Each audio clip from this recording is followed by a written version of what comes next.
Hello friends, स्वागत है आप सभी का पारिक कोचिंग क्लासेस में। आज हम स्टार्ट करने वाले हैं केमिस्ट्री का फर्स्ट चैप्टर हाइड्रोकार्बन्स। देखो, फर्स्ट चैप्टर यानी कि जो ऑर्गेनिक केमिस्ट्री का बेसिक है वो, वैसे सीरीज से ये फर्स्ट चैप्टर नहीं है, लेकिन जो ऑर्गेनिक केमिस्ट्री है उसकी जो स्टार्ट हमें करना है तो हाइड्रोकार्बन से ही करना पड़ेगा, अल्केन से ही करना पड़ेगा। तो देखो, हाइड्रोकार्बन्स क्या होते हैं। इन हाइड्रोकार्बन्स को हम alkanes, alkenes and alkynes in 3 topics में पढ़ेंगे। जो आपका 11th का न्यू सिलेबस है उसमें वो topic alkane, alkyne and alkynes जो टॉपिक है वो हाइड्रोकार्बन्स में कवर किए हुए हैं। तो हाइड्रोकार्बन्स क्या होते हैं, देखो जैसे कि नाम में ही लिखा है हाइड्रो और कार्बन, हाइड्रोजन एंड कार्बन, ये जो कॉम्बिनेशन है इसमें कार्बन होगा और हाइड्रोजन होगा। तो हाइड्रोजन और कार्बन का ये कॉम्बिनेशन है हाइड्रोकार्बन। तो देखो, जैसे कि डेली लाइफ में हम बहुत सारे कंपाउंड्स यूज़ करते हैं जो कि हाइड्रोकार्बन्स है। मान लीजिए हमारे घर में जो एलपीजी है वो है LPG and liquefied petroleum gas, then CNG है compressed natural gas, then liquefied natural gas LNG है, उसके अलावा पेट्रोल है, डीजल है, गैसोलीन है, वैक्सेस है, ये सभी जो है वो हाइड्रोकार्बन्स है। अब इनमें क्या होता है कि ये जो पेट्रोल है, डीजल है या फिर और वैक्सेस है, एलपीजी है, सीएनजी है, इन सभी में जो कार्बन्स होते हैं उनका नंबर्स अलग अलग होता है। मतलब किसी में कम होता है, किसी में ज़्यादा होता है, तो उसके हिसाब से उनके जो प्रॉपर्टी है वो भी अलग अलग होती है। जैसे कि आपको पता है कि जो गैस है वो हाईली इन्फ्लेमेबल है और हम एज ए फ्यूल यूज़ करते हैं, और ये जो मैं नाम ले रहा हूँ ये सभी हम एज अ फ्यूल यूज़ करते हैं। फ्यूल के तौर पर इसको क्यों यूज़ करते हैं, क्योंकि इसमें कार्बन है और कार्बन जो एक कंबस्टिबल मटेरियल जो है इसमें वो कार्बन है, तो उसके बर्निंग से हमें एनर्जी मिलती है, हीट एनर्जी मिलती है, जिसको हम यूज़ करते हैं डिफरेंट फॉर्म में उसको ट्रांसफ़र करके। तो देखो, अब जो कार्बन है वो किस में कितने होते हैं। देखो, जो हमारे एलपीजी है या फिर सीएनजी है या फिर एलएनजी है, इनमें लोअर मेंबर होते हैं अल्केन्स के, मतलब इनमें 1 से 4 तक कार्बन हो सकते हैं। किनमें? एलपीजी,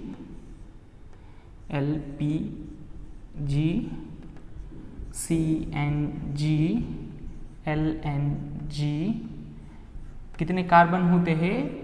C1 to C4, मतलब 1 से लेकर 4 तक कार्बन हो सकते हैं। उसमें कार्बन एक दूसरे को लिंक होते हैं, जैसे कि इस तरह से एक कार्बन, दूसरा कार्बन, तीसरा कार्बन, चौथा, इस तरह से कार्बन लिंक होते हैं।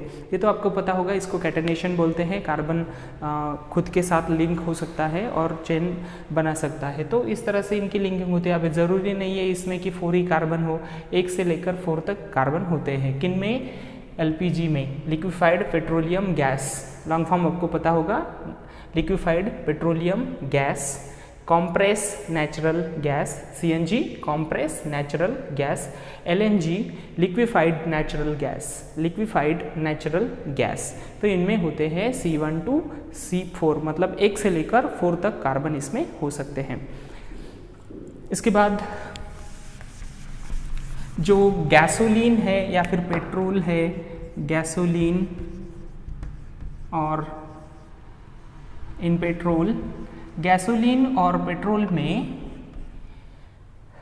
जो कार्बन होते हैं इनसे थोड़े ज़्यादा होते हैं। इनमें 6 to 8 कार्बन हो सकते हैं। 6 to 8 कार्बन होते हैं। किसमें? गैसोलीन में या फिर गैसोलीन में और पेट्रोल में, इनमें 6 से 8 कार्बन हो सकते हैं। बाद में जो वैक्सेस है, जैसे कि आपको पता है, आपने कभी लीव्स देखे होंगे, ग्रीन लीव्स होते हैं, उन पर वैक्सी मटेरियल होता है। मतलब जो वैक्सेस होते हैं, वो जो वैक्स है उनमें ज़्यादा नंबर होता है कार्बन का, लगभग 29 to 31 तक वैक्सेस,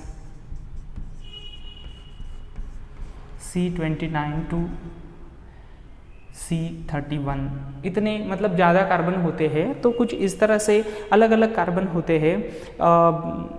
एक 11 नंबर मतलब 11 कार्बन वाला कंपाउंड होता है जिसे कहते हैं अंडिकेन। ये पढ़ेंगे हम बाद में। अंडिकेन, इसमें होते हैं 11 कार्बन। ये कॉकरोच जो होता है ना, वो इसको सिक्रीट करता है, उसका जो सिक्रीशंस होता है उसमें ये रिलीज होता है। अब ये सिक्रीट किस लिए करता है, तो जो उसका अपोजिट जेंडर है उसको अट्रैक्ट करने के लिए, उसके स्पेसीज अपोजिट जेंडर के स्पेसीज को अट्रैक्ट करने के लिए इसको रिलीज करता है। तो कुछ इस तरह से नेचर में केमिस्ट्री प्रेजेंट है। CNG, LPG, LNG ये तो कॉमन है, आपको पता है कि एज अ फ्यूल हम इनको यूज़ करते हैं। गैसोलीन, पेट्रोल, जो डीजल है, उन सभी में ये बहुत कॉमन होते हैं। देखो जो डीजल है, डीजल में यहाँ पे लिखना भूल गया हूँ, डीजल में 15 से 18 तक होते हैं, मतलब थोड़े से पेट्रोल से ज़्यादा कार्बन होते हैं डीजल में, ठीक है। तो कुछ इस तरह से जो जनरल है या फिर बहुत कॉमन कंपाउंड्स हैं जिनको हम यूज़ करते हैं डेली लाइफ में एज अ सोर्स, वो सभी हमारे हाइड्रोकार्बन्स हैं। अभी हाइड्रोकार्बन्स को हम 3 टाइटल्स में पढ़ेंगे। एक है अल्केन्स, दूसरा है अल्कीन्स एंड अल्काइंस।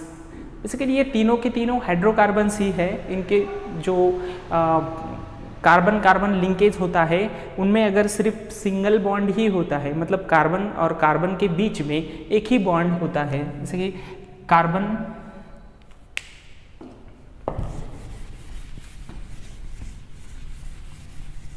अगर कार्बन और कार्बन के बीच में सिर्फ सिंगल बॉन्ड होता है, मतलब देखो ये कार्बन है, दूसरा कार्बन है, इनमें सिंगल बॉन्ड है, एक ही बॉन्ड है, तो इनको single bond between carbon and carbon CC में सिंगल बॉन्ड होता है, तो इनको हम कहते हैं अल्केन, इनको कहते हैं अल्केन्स। इसके साथ हाइड्रोजन होंगे। देखो ये हाइड्रोकार्बन्स है तो सिर्फ कार्बन नहीं, कार्बन के साथ हाइड्रोजन होंगे ही होंगे, लेकिन जो कार्बन की लिंकेज है एक दूसरे के साथ, उनमें कार्बन और कार्बन में सिंगल बॉन्ड होगा। अगर कार्बन और कार्बन में सिंगल बॉन्ड होता है तो उसको हम कहते हैं कि ये अल्केन्स है। अगर कार्बन और कार्बन में कहीं पर भी, मतलब पूरे स्ट्रक्चर में कहीं एक बार भी डबल बॉन्ड आपको दिखता है, जैसे कि C डबल बॉन्ड C ऐसा दिखता है, कार्बन कार्बन में अगर डबल बॉन्ड होता है तो इसे अल्कीन्स कहते हैं। Double bond between carbon and carbon में अगर डबल बॉन्ड होता है तो इसे कहते हैं अल्कीन्स। ये अल्कीन्स है। कहीं एक जगह पर भी होगा तो भी ठीक है, आपको बहुत सारे जगह पर सिंगल बॉन्ड दिखेंगे, लेकिन कहीं एक जगह पर भी अगर आपको डबल बॉन्ड दिखता है तो इसका मतलब है ये अल्कीन है, ठीक है। पूरे सिंगल बॉन्ड है तो अल्केन है। कहीं एक जगह पर भी, एक जगह पर, 2 जगह पर, 3 जगह पर, कम से कम एक जगह पर तो होना ही चाहिए डबल बॉन्ड। अगर डबल बॉन्ड होता है कार्बन कार्बन के बीच में तो वो अल्कीन है। और अगर कार्बन कार्बन के बीच में ट्रिपल बॉन्ड होता है तो उसे हम कहते हैं triple bond between carbon and carbon, इसे कहते हैं अल्काइंस, इसे कहते हैं अल्काइंस। तो देखो पूरे सिंगल बॉन्ड है, अल्केन है। अगर कहीं पर डबल बॉन्ड आता है, एक भी आएगा तो भी, एक से ज़्यादा भी हो सकता है या मिनिमम एक तो होगा ही होगा, तो अल्कीन। ट्रिपल बॉन्ड एक हो सकता है या फिर एक से ज़्यादा भी हो सकते हैं, कम से कम एक होना चाहिए। अगर होता है उसमें तो उसे हम कहते हैं अल्काइंस। तो ये पूरे हाइड्रोकार्बन्स ही है, मतलब कार्बन और हाइड्रोजन का कॉम्बिनेशन ही होगा इनमें, लेकिन जिसमें कार्बन कार्बन की जो जॉइनिंग है उनमें, उनके बीच में कहीं अगर डबल बॉन्ड आता है तो अल्किन्स, ट्रिपल बॉन्ड आता है तो अल्काइंस। तो कुछ इस तरह से हम इस हाइड्रोकार्बन्स को 3 यूनिट में पढ़ेंगे या फिर 3 टाइटल में पढ़ेंगे, अल्केन, अल्कीन्स एंड अल्काइंस में। तो सबसे पहले हम आज अल्केन्स लेते हैं। देखो सबसे पहले मैं आपको जो हाइड्रोकार्बन्स है उनका क्लासिफिकेशन बताता हूँ कि हाइड्रोकार्बन्स को किस तरह से क्लासिफाइड करते हैं, थोड़ा सा जनरल ले लेते हैं।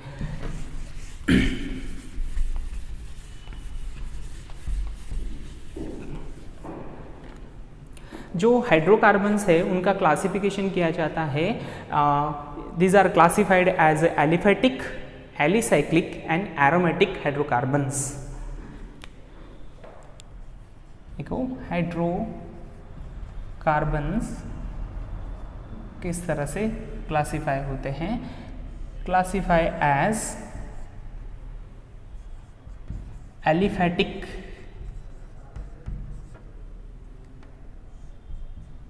एलिसाइक्लिक, एलिफैटिक, एलिसाइक्लिक है एरोमेटिक। देखो एलिफैटिक हाइड्रोकार्बन्स, एलिसाइक्लिक हाइड्रोकार्बन्स या फिर एरोमेटिक हाइड्रोकार्बन्स, कुछ इस तरह से हम हाइड्रोकार्बन्स को क्लासिफाई करते हैं। अब देखो ये होते क्या है, जो एलिफैटिक हाइड्रोकार्बन्स है, हाइड्रोकार्बन को मैं HC लिखता हूँ, हाइड्रोकार्बन्स, एलिफैटिक हाइड्रोकार्बन्स होते हैं, ये ओपन चेन हाइड्रोकार्बन्स होते हैं। ओपन चेन मीन्स इसका जो स्टार्टिंग है, जो शुरुआत है, इसकी स्टार्टिंग है या फिर एंड है, ये एक दूसरे से जुड़े नहीं होते हैं, ओपन चेन होता है इनका। देखो किस इस तरह से इसका ऐसे, these are open chain hydrocarbon, ये ओपन चेन हाइड्रोकार्बन्स होते हैं कुछ इस तरह से। देखो इसका एग्जांपल है, ये इथेन है, CH3 इथेन है। अब देखो ये इसका स्टार्टिंग पॉइंट है, ये इसका एंड है, ये इसका स्टार्ट है, इसका एंड है, ये एक दूसरे से जुड़े हुए नहीं है, ओपन है। इसको भी आप स्टार्ट कह सकते हैं, इसको भी एंड कह सकते हैं। तो ये ओपन है, एक दूसरे के साथ जुड़े नहीं है, स्ट्रेट चेन है या फिर ब्रांच चेन है, लेकिन ओपन है। देखो इस तरह से होते हैं, मतलब जो स्टार्टिंग है, एंड है, इनमें कहीं पे भी लिंकेज नहीं है, तो ये ओपन चेन होते हैं, इनको कहते हैं एलिफैटिक हाइड्रोकार्बन्स। आप इजीली समझ जाएंगे, आगे चलेंगे तब। अब फिलहाल इतना समझ लीजिए कि ये ओपन चेन हाइड्रोकार्बन्स होते हैं। जैसा कि ये इथेन है, ये प्रोपेन है, ये भी पढ़ेंगे इथेन, मीथेन, प्रोपेन को। तो सबसे पहले आप समझ लीजिए ओपन चेन होते हैं। देखो ये ओपन चेन है। अब ये जो है एलिसाइक्लिक, देखो इनके नाम में ही साइक्लिक लिखा हुआ है, तो ये साइक्लिक स्ट्रक्चर के होते हैं, मतलब इनमें साइक्लिक स्ट्रक्चर प्रेजेंट होता है। अब साइक्लिक स्ट्रक्चर प्रेजेंट होता है, लेकिन इनकी प्रॉपर्टी जो है वो एलिफैटिक हाइड्रोकार्बन्स के जैसे ही होती है, मतलब इनमें भी कहीं पर डबल बॉन्ड नहीं होता, सिंगल बॉन्ड ही होता है। देखो इनमें कार्बन कार्बन में सिंगल बॉन्ड है, carbon carbon single bond, carbon carbon single bond ही है, तो कार्बन कार्बन सिंगल बॉन्ड ही होता है। सिर्फ इनमें जो रिंग है, रिंग प्रेजेंट होती है।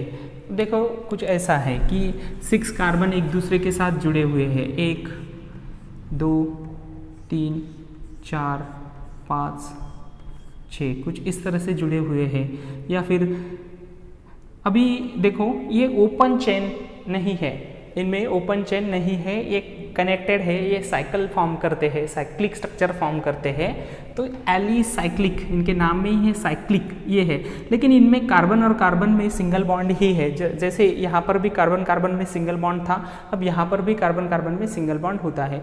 देखो जो भी कार्बन यहाँ पर दिखते हैं, कार्बन की वैलेंसी 4 होती है। कितनी होती है? 4।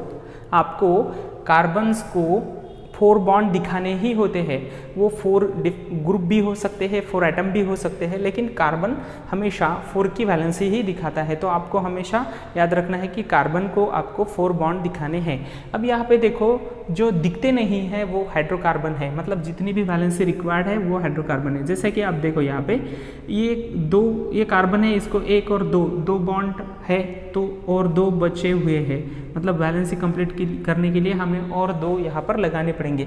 अब यहाँ पर हाइड्रोजन प्रेजेंट होंगे, क्योंकि ये हाइड्रोकार्बन्स है, इसमें कुछ और होगा ही नहीं, हाइड्रोजन और कार्बन ही होगा, तो ये हाइड्रोकार्बन्स। यहाँ पर भी ऐसे ही होगा हाइड्रोकार्बन्स, ये भी ऐसे ही हाइड्रोकार्बन्स। हर किसी की वैलेंसी 4 होगी, कार्बन की वैलेंसी 4 होगी, हाइड्रोजन की वैलेंसी 1 होगी और इस तरह से ये हाइड्रोकार्बन बन जाएगा। अब देखो सभी जगह पे आपको कार्बन की वैलेंसी 4 दिख रही है और ये कंप्लीट साइक्लिक स्ट्रक्चर है, एक दूसरे के साथ जुड़ा हुआ है, साइक्लिक स्ट्रक्चर है, इसको कहते हैं एलिसाइक्लिक। इसकी प्रॉपर्टी इसके जैसे ही होती है, एलिफेटिक के जैसे ही होती है, सिर्फ इसमें साइक्लिक स्ट्रक्चर प्रेजेंट होता है। अब देखो ये अब ऐसा है C1 2 3, देखो ये भी साइक्लिक है, साइक्लिक है, तीनों एक दूसरे के साथ जुड़े हुए हैं, ओपन चेन नहीं है, तो इनको कहते हैं एलिसाइक्लिक हाइड्रोकार्बन्स। ये है एलिसाइक्लिक हाइड्रोकार्बन्स। इनमें क्या होता है, मैंने एग्जांपल देके समझाया आपको। इसको क्या कहते हैं, इसको क्या कहते हैं, वो हम आप आगे पढ़ेंगे। इसको साइक्लोहेक्सेन कहते हैं, इसको साइक्लोप्रोपेन कहते हैं, वो हम बाद में पढ़ेंगे, अभी आपके समझ में नहीं आया तो भी चलेगा। देखो एलिसाइक्लिक का मीनिंग आपने समझ लिया होगा कि एलिसाइक्लिक होते क्या है। एलिसाइक्लिक हाइड्रोकार्बन जो होते हैं वो रिंग कंटेन करते हैं, इनमें रिंग होती है, कार्बन्स की, कार्बन एटम्स की रिंग होती है।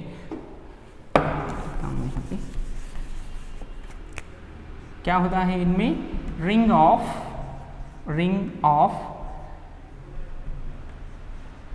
कार्बन एटम, इनमें कार्बन एटम की रिंग होती है, जैसे अभी बताया वो। अभी ये जो है एरोमेटिक हाइड्रोकार्बन्स, इनमें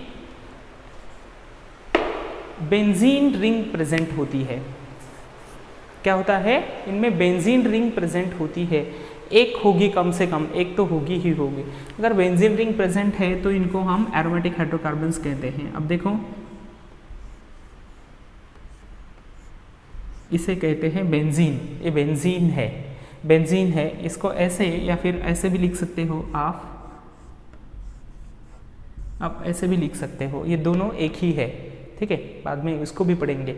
ये और ये एक ही है, ये बेंजीन है और कम से कम एक बेंजीन रिंग तो होनी चाहिए। अगर बेंजीन रिंग होती है तो उसको हम कहेंगे कि ये एरोमेटिक है, मतलब इनमें बेंजीन न्यूक्लियस प्रेजेंट होता है। जो एरोमेटिक हाइड्रोकार्बन्स है, this contain 1 or more benzene ring in their structure, ठीक है,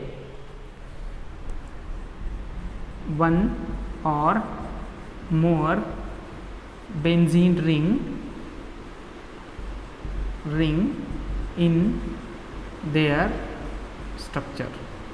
उनके स्ट्रक्चर में एक या एक से ज़्यादा बेंजीन रिंग होती ही है, तो ये बेंजीन रिंग होगी। तो अब देखो ये क्लासिफिकेशन हो गया कि ये एलिफेटिक है, एलिसाइक्लिक है या फिर एरोमेटिक्स है। कुछ इस तरह से हम हाइड्रोकार्बन को क्लासीफाई कर सकते हैं। जो हमारे एलिफेटिक हाइड्रोकार्बन्स है उनको हम फिर से क्लासीफाई कर सकते हैं इनको। तो इनका मैं आप ये ओपन चेन्स आप समझ गए होंगे, इनको फिर से कैसे क्लासीफाई करते हैं देखो। क्या होते हैं ये ओपन चेन हाइड्रोकार्बन होते हैं। These are further classified as saturated, these are further classified as saturated hydrocarbons and unsaturated hydrocarbon, saturated and unsaturated hydrocarbon। देखो जो सैचुरेटेड हाइड्रोकार्बन्स होते हैं, उन सैचुरेटेड हाइड्रोकार्बन्स में आप कितनी भी लंबी कार्बन की चेन हो उसमें सिर्फ सिंगल बॉन्ड ही होगा, only single bond between carbon and carbon, only single bond between carbon and carbon. Carbon और कार्बन के बीच में सिर्फ और सिर्फ सिंगल बॉन्ड होगा, उनको कहते हैं सैचुरेटेड हाइड्रोकार्बन्स। अगर सिंगल बॉन्ड ही प्रेजेंट है, कहीं आपको दिखता है स्ट्रक्चर, उसमें सभी जगह पे आपको सिंगल बॉन्ड ही दिख रहा है। सिंगल बॉन्ड कहाँ पे दिखना है आपको, कार्बन और कार्बन के बीच में।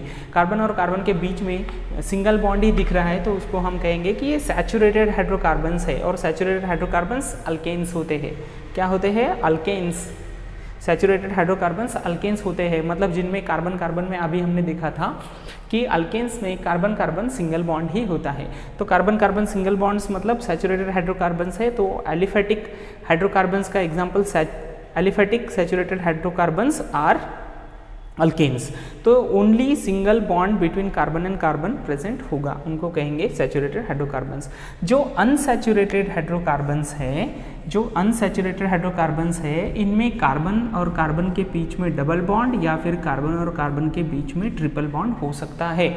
मतलब डबल बॉन्ड होगा तो भी अनसैचुरेटेड है या फिर ट्रिपल बॉन्ड होगा तो भी अनसैचुरेटेड है। तो कुछ इस तरह से हम कार्बन और कार्बन के बीच में कितने बॉन्ड है उसके हिसाब से इसको क्लासीफाई करते हैं। अगर सिर्फ और सिर्फ सिंगल बॉन्ड है तो उसको कहेंगे कि सैचुरेटेड हाइड्रोकार्बन्स है, और अगर डबल बॉन्ड है तो उसको कहेंगे कि डबल बॉन्ड या फिर ट्रिपल बॉन्ड है तो कहेंगे कि अनसैचुरेटेड हाइड्रोकार्बन्स है। तो अभी हमने बताया था कि अगर सिंगल बॉन्ड होता है तो कार्बन कार्बन के बीच में सिंगल बॉन्ड है तो उसको कहेंगे कि वो अल्केन्स है, और अगर डबल बॉन्ड होता है तो अल्कीन है, या फिर ट्रिपल बॉन्ड है तो अल्काइन्स है। ठीक है, तो ये होते हैं हाइड्रोकार्बन का क्लासिफिकेशन इस तरह से करते हैं। अब हम सबसे पहले पढ़ेंगे अल्केन्स को।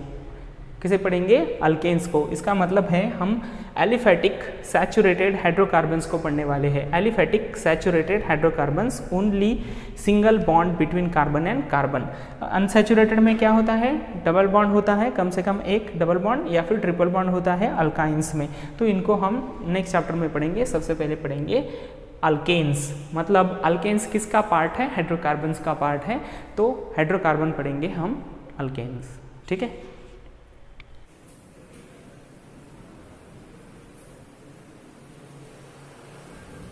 देखो अल्केन्स जो होते हैं वो एलिफेटिक सैचुरेटेड हाइड्रोकार्बन्स होते हैं। अभी हमने देखा था अल्केन्स आर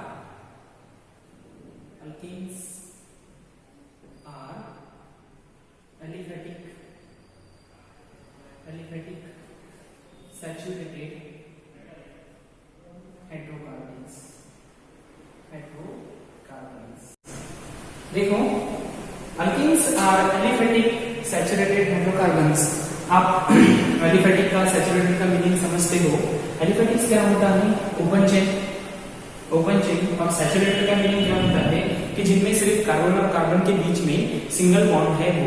यानी कि अल्केन्स ऐसे कंपाउंड्स है जिनमें हाइड्रोकार्बन्स जो है सिंगल बॉन्ड से एक दूसरे को कनेक्ट होते हैं।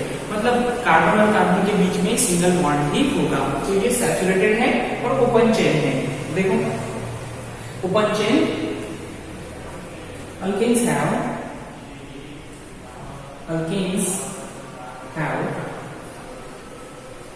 Carbon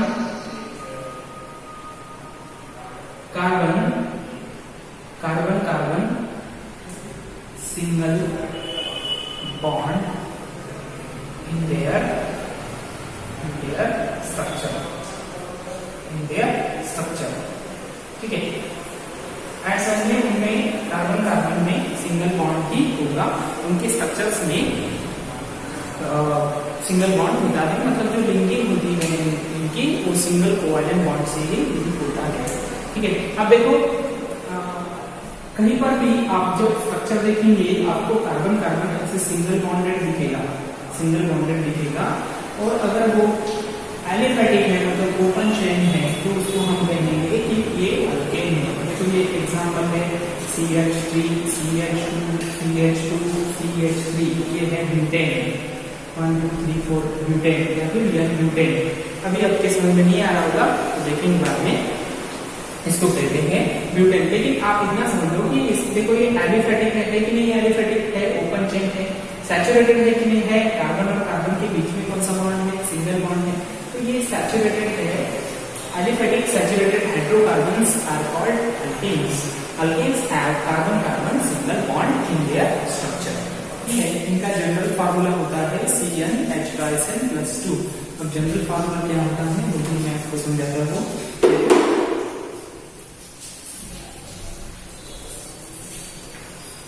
Alkenes having general formula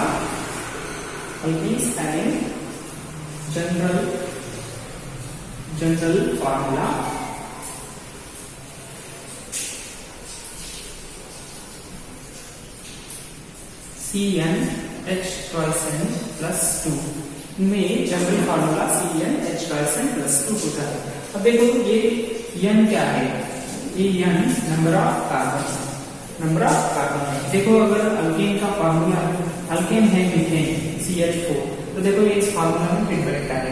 इसमें ये जो N है ये नंबर ऑफ कार्बन है, N equal to number of carbon, number of carbon, कितने कार्बन से वो है।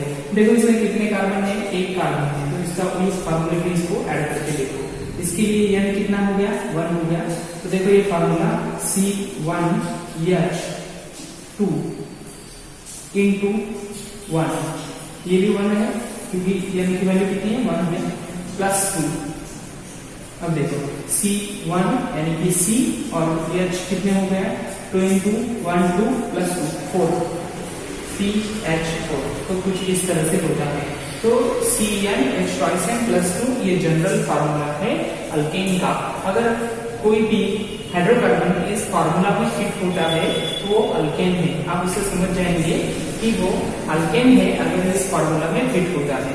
देखो हम और एक एग्जांपल लेते हैं, C2H6, ये भी देखो फार्मूला में फिट होता है या नहीं। इसके लिए N कितना आएगा, 2 आएगा, इसके लिए N 2 आएगा। तो हम इस फार्मूला में ऐड करके देखते हैं। N की जगह पर क्या आएगा, 2, बाद में H2 इंटू 2, क्योंकि N की जगह पे हमें 2 पुट करना है, 2 प्लस 2। अब देखो ये क्या हो गया, C2 और H कितना हो गया, 2 इंटू 2 4 प्लस 2 6, H6, C2H6, मतलब ये भी इस फार्मूला में फिट बैठता है। तो ये है general formula for alkane CnH2n plus 2। अब मैं आगे आपको मीथेन से लेकर 20 कार्बन तक अल्केन्स और उनके मॉलिक्यूलर फार्मूला, उनका फार्मूला और उनके नाम लिख के देता हूँ, आप नोट कीजिएगा। चलो देखते हैं, पहले कार्बन नंबर 1 से स्टार्ट करते हैं। आप खुद ही कार्बन नंबर 20। वैसे इसमें से 10 बहुत कॉमन है या फिर कॉमनली हम बहुत यूज करेंगे, आप खुद ही 10 ज्यादा तो यूज नहीं होते लेकिन आपको पता होना चाहिए। देखो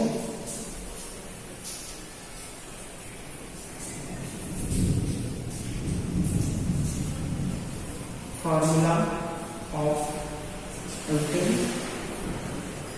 मॉलिक्यूलर फार्मूला ऑफ अल्केन, तो उसका नाम नेम।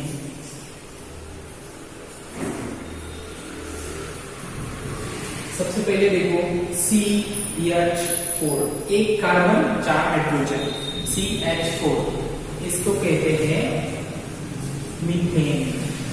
अब ये सभी अल्केन है तो इनका एंड एन से ही होगा। देखो अल्केन है, अल्केन, तो ये लास्ट में इनकी एन ही होगा, अल्केन। तो देखो मीथेन, बाद में 2 कार्बन C2H6, C2H6, ये है इथेन।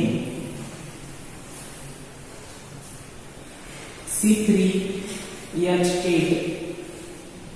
ये हो गया propane. C4H10, butane. C5H12, pentane, pentane. देखो यहां तक आपको याद रखना है, एक कार्बन है तो मिथ ए नहीं लगेगा, मिथेन 2 है, इथेन 3 है, प्रोपेन 4 है, ब्यूटेन 5 है, 5 यानी पेंटा, तो पेंटेन 6 है, तो ये हो जाएगा हेक्सेन। C7H16, ये हो जाएगा 6 मतलब हेक्सा, हेक्सेन। 7 ये हो जाएगा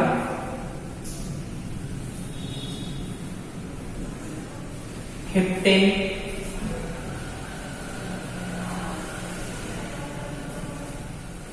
हेप्टेन 8C8H18, ये हो जाएगा ऑक्टेन।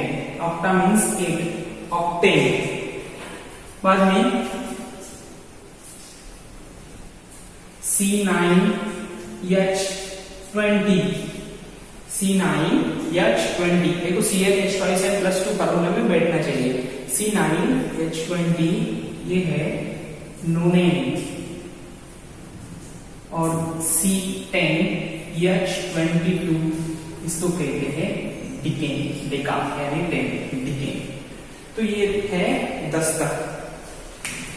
एक कार्बन वाला मीथेन, 2 वाला मीथेन, 3 वाला propane, 4 butane, 5 pentane, 6 hexane, 7 heptane, 8 octane, 9 नोनेन and 10 डिकेन। अब ये जो है ये हमने number of carbon and hydrogen लिखे हैं। सिर्फ इसमें आपको नंबर दिखेंगे कि यहाँ पर 2 कार्बन है और 6 हाइड्रोजन है। कहीं पे भी आप ऐसा ही देखो कि यहाँ पे आपको नंबर्स दिख रहे हैं कार्बन और हाइड्रोजन के, कितने नंबर्स है। यहाँ पे 10 कार्बन है और 22 हाइड्रोजन है। तो जब इसमें नंबर्स होते हैं तो इसको हम मॉलिक्यूलर फार्मूला कहते हैं। मतलब ये मॉलिक्यूलर फार्मूला है, ये जो मैं लिख रहा हूँ फार्मूला ऑफ अल्केन, तो ये मॉलिक्यूलर फार्मूला है, उसको कहते हैं मॉलिक्यूलर फार्मूला, जिनमें से हमें जो वेरियस एलिमेंट्स है, अभी ये हाइड्रोकार्बन्स है तो इसमें कार्बन और हाइड्रोजन ही होगा, तो कार्बन और हाइड्रोजन के जो एलिमेंट्स के नंबर्स है वो हमें पता चलते हैं, तो उसको बोलते हैं मॉलिक्यूलर फार्मूला। तो ये मॉलिक्यूलर फार्मूला है अल्केन का। अल्केन के लिए मॉलिक्यूलर फार्मूला है और उनके नाम है, आपको याद रखने हैं। देखो 4 तक कुछ स्पेशल नाम है, बाद में तो 5 है पेंटा, 6 है हेक्सा, 7 है हेप्टा, 8 है ऑक्टा, 9 है नोना एंड 10 है डेकेन। इस तरह से वो नाम आते हैं। लास्ट में इनके एन ही आएगा क्योंकि ये अल्केन्स है, अल्केन, तो लास्ट में एन ही आएगा। ठीक है, अब इसके आगे का जो है नंबर वो है 10 तक हो गए, 10 के आगे है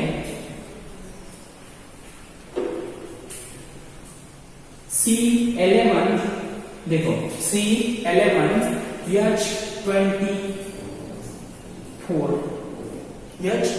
CnH2n+2 फार्मूला में बैठता है। देखो तो इसको कहते हैं, ये अब डिकेन के ऊपर है तो ये है अनडिकेन।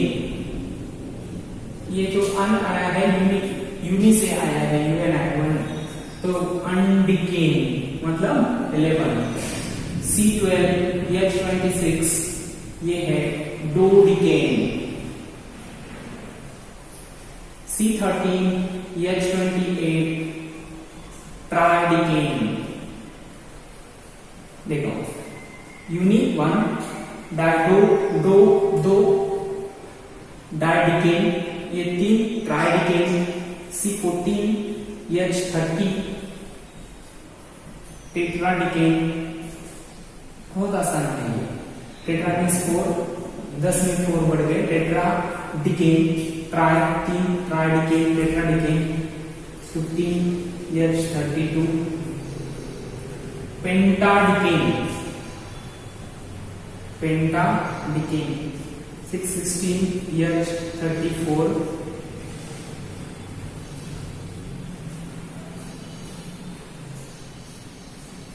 हेक्साडिकेन। C17H36 हेप्टाडिकेन।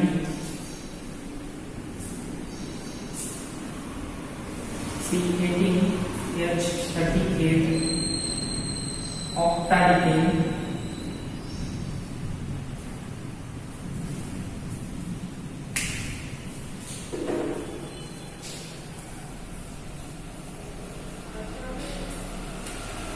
C19H40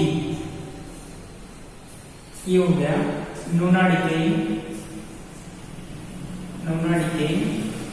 और जो 20 वाला होता है C20H42 इसको कहते हैं आइकोसेन। ये इसको ही सिर्फ आपको याद रखना है, आइकोसेन। देखो बाकी बहुत आसान है। जो यूनि होता है UNI, यूनिक मतलब 1, तो उसमें क्या UN अनडिके 1 10 11। अनडिके ये 2 है 10+2 डोडिकेन। ये तीन है मतलब ट्राइडिकेन, 10 और 3 ट्राइडिकेन, टेट्राडिकेन, पेंटाडिकेन, हेक्साडिकेन, हेप्टाडिकेन, ऑक्टाडिकेन, नोनाडिकेन। इसका स्पेशल नेम है आइकोसेन, तो इसको याद रखना है आइकोसेन। और यहाँ तक इनफ है क्योंकि हम इतने सारे हाइड्रोकार्बन्स को यूज ही नहीं करते सिलेबस में। जनरली जो लोअर्स है मतलब मीथेन, इथेन, प्रोपेन, ब्यूटेन अपनी 10 कॉमनली यूज होते हैं, इसके आगे तो ज्यादा यूज नहीं होते हैं। तो ठीक है, फिर भी आपको अगर यहाँ तक पता है तो अच्छी बात है, तो यहाँ तक पता कर लो। ये क्या है, इनका मॉलिक्यूलर फॉर्मूला है और ये इनके नाम है। कम से कम 20 तक आपको पता होने चाहिए। ठीक है, इसके बाद हम अल्केन सीरीज में मतलब अल्केन चैप्टर्स में स्ट्रक्चरल फार्मूला पढ़ेंगे। स्ट्रक्चरल फार्मूला क्या होता है, किस तरह से उनको ड्रॉ करते हैं, उनको हम अगले लेक्चर में समझेंगे। ठीक है, तो तब तक आप इसको पढ़िएगा। Thanks for watching, thank you.